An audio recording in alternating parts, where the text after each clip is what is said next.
नमस्कार प्यारे बच्चों, अगली वीडियो में आपका स्वागत है। बेटा लास्ट वीडियो में हम पढ़ रहे थे ऑक्सीकरण, अपचयन, अवक्रियाएं, लेकिन वो किस लिए पढ़ रहे थे? क्योंकि हमें समझना था अपचयोपचय अवक्रियाओं को। कौन सी? अपचयोपचय अवक्रियाओं यानी रेडॉक्स अवक्रियाओं को समझना चाहते थे। तो आइए हम बात करेंगे रेडॉक्स अवक्रिया की। अपचयोपचय अवक्रिया, यही टॉपिक था ना मूल रूप से हमारा, अवक्रियाएं। तो देखो, इसको समझाने के लिए हमने लास्ट वीडियो में आपको ऑक्सीकरण और अपचयन अवक्रियाओं को समझाया था, तो उसी आधार पर इसको समझेंगे। देखिए, ऐसी अवक्रिया जिसमें ऑक्सीकरण और अपचयन दोनों ही प्रकार की अर्ध अवक्रियाएं होती हैं, उन अवक्रियाओं को हम कहते हैं अपचयोपचय अवक्रियाएं यानी रेडॉक्स अवक्रिया। ऑक्सीकरण अपने आप में एक अवक्रिया थी, अपचयन अपने आप में एक अवक्रिया थी। ये दोनों अवक्रियाएं जब किसी एक अवक्रिया में सम्मिलित होती हैं तो इन दोनों को अलग अलग हम अर्ध अवक्रियाएं कह देते हैं। बेटा क्या कहते हैं? अर्ध अवक्रियाएं। तो एक बार फिर से इसकी परिभाषा बता रहा हूं। ऐसी अवक्रियाएं जिनमें ऑक्सीकरण व अपचयन दोनों ही प्रकार की अर्ध अवक्रियाएं सम्मिलित रहती हैं, अपचयोपचय अवक्रियाएं कहलाती हैं। ठीक है, जैसे फॉर एग्जाम्पल, देखो यहाँ एग्जाम्पल के द्वारा हम इसको समझेंगे।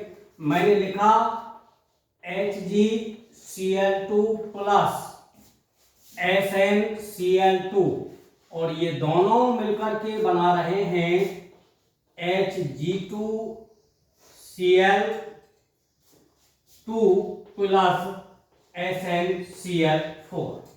ठीक है, अब इसको मैं संतुलित अवस्था में लिख लेता हूं। देखो यहाँ पर मरकरी 2 है, यहाँ पर मरकरी 1 है, तो मैंने 2 का मल्टीप्लाई कर दिया।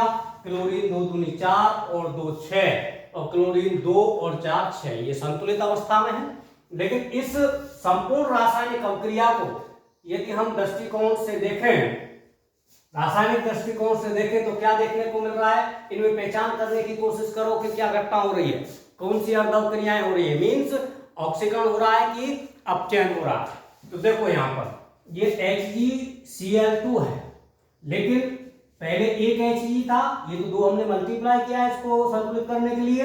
लेकिन यहाँ क्या देखने को मिला? Hg2 है, तो ये एक परमाणु था Hg का, यहाँ पर 2 परमाणु हो गए।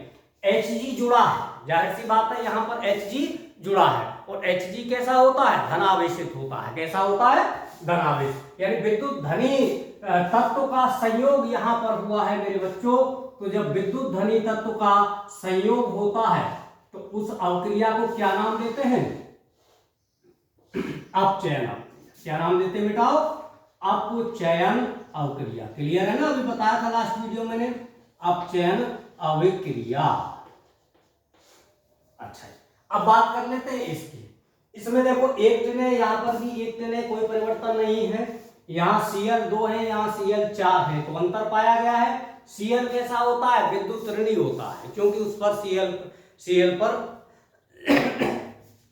नेगेटिव चार्ज होता है, अर्थात इलेक्ट्रॉन ग्रहण करने की प्रवृत्ति रखता है। तो हम लिखेंगे कि यहाँ साथ क्या हुआ है? विद्युत ऋणी तत्व के परमाणु का संयोग हुआ है। पहले 2 थे, अब 4 हो गए, तो अवक्रिया क्या कहलाएगी? ऑक्सीकरण अवक्रिया। क्या कहेंगे बच्चों? ऑक्सीकरण अवक्रिया। एक बार फिर से समझने की कोशिश करें। मैंने ये एक रासायनिक अवक्रिया ली थी इस तरीके से।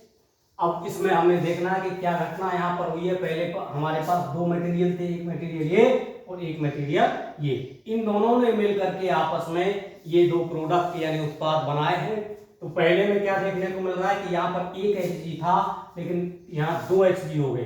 तो Hg जुड़ा है और Hg पर होता है बेटा चार्ज, तो प्लस भी होता है। ठीक है, चार्ज होता है, तो ये विद्युत धनी कहलाएगा। क्या कहलाएगा? विद्युत धनी। विद्युत धनी यहाँ पर जुड़ा है, संयोग हुआ है, और जब विद्युत धनी तत्व के परमाणु का संयोग होता है तो अवक्रिया क्या कहलाती है? अपचयन अवक्रिया। बात करें इसकी, यहाँ SnCl2 है, यहाँ SnCl4 है। तो Sn जो विद्युत धनी है वो तो समान है, लेकिन Cl जो विद्युत ऋणी है वो 2 है यहाँ पर, यहाँ 4 है, तो इसका संयोग हुआ है ना Cl का। और जब Cl का संयोग है, इसका मतलब विद्युत ऋणी तत्व के परमाणु का संयोग है, तो ऐसी अवक्रिया कहलाएगी ऑक्सीकरण अवक्रिया। तो अब इस संपूर्ण अवक्रिया में यदि हम देखें तो ऑक्सीकरण अवक्रिया और ऑक्सीकरण अवक्रिया और अपचयन अवक्रिया दोनों ही अर्ध अवक्रियाएं हो रही हैं। अर्ध क्यों कह रहे हैं? क्योंकि इन दोनों से मिलकर ही तो ये पूरा बना है, इसलिए इनको अर्ध अवक्रिया नाम देते हैं। तो ऐसी अवक्रिया कहलाएगी बेटा रेडॉक्स अवक्रिया। यानी ये जो पूरी अवक्रिया है यहां से लेकर के यहां तक कंप्लीट पूरा A to Z, इसी को कहते हैं हम रेडॉक्स रिएक्शन। क्या कहते हैं? रेडॉक्स रिएक्शन, यानी अपचयोपचय अवक्रिया, तो इसको कहते हैं। समझ में आ गया? रेडॉक्स अवक्रिया जो बनती है वो ऑक्सीकरण और अपचयन दोनों अर्ध अवक्रियाओं से मिलकर बनती है। वो आपने भली भांति यहाँ पर समझ लिया है, ठीक है ना? अब मैं यहाँ पर आपको कुछ क्वेश्चन दे रहा हूं और आप लोग कोशिश करेंगे उन्हें सॉल्व करने। तो मेरा क्वेश्चन है कि निम्न में ऑक्सीकरण व अपचयन अवक्रियाओं को पहचानिए। निम्न में ऑक्सीकरण व अपचयन अवक्रियाओं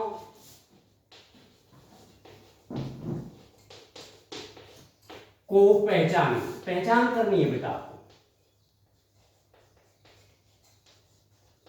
ठीक है? तो ये निम्न कौन कौन से हैं?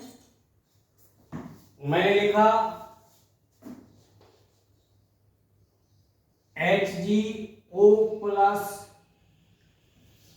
इसको मान लो हीट कर दिया हमने,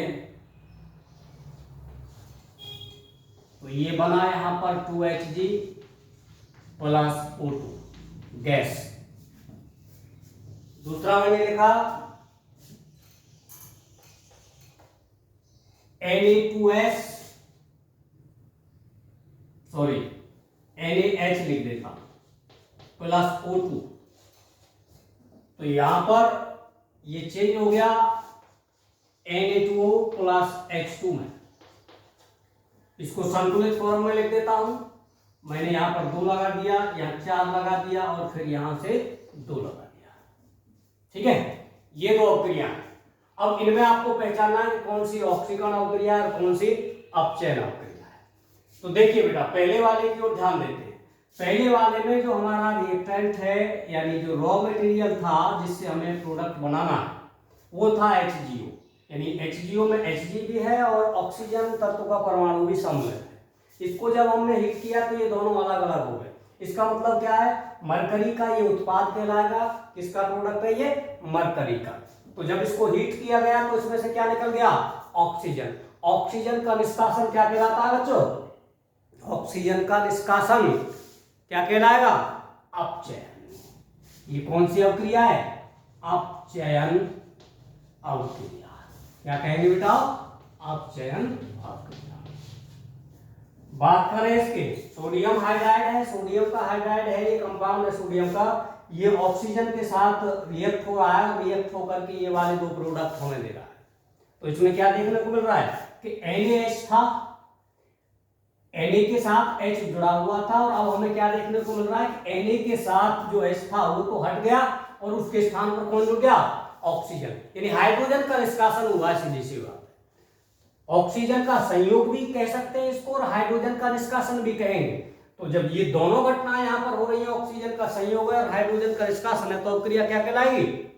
ऑक्सीकरण अवक्रिया। क्या कहलाएगी बच्चों? ऑक्सीकरण अवक्रिया। ऑक्सीकरण अवक्रिया के अंतर्गत ये वाली जो अवक्रिया है वो आएगी, ठीक है? तो इस तरीके से आपके नोटबुक में जो भी इससे संबंधित प्रश्न है ऑक्सीकरण अपचयन अवक्रियाओं से, उनको आप बेटा सॉल्व करेंगे, ठीक है? आगे का मैटर अगले वीडियो में बताएंगे। धन्यवाद।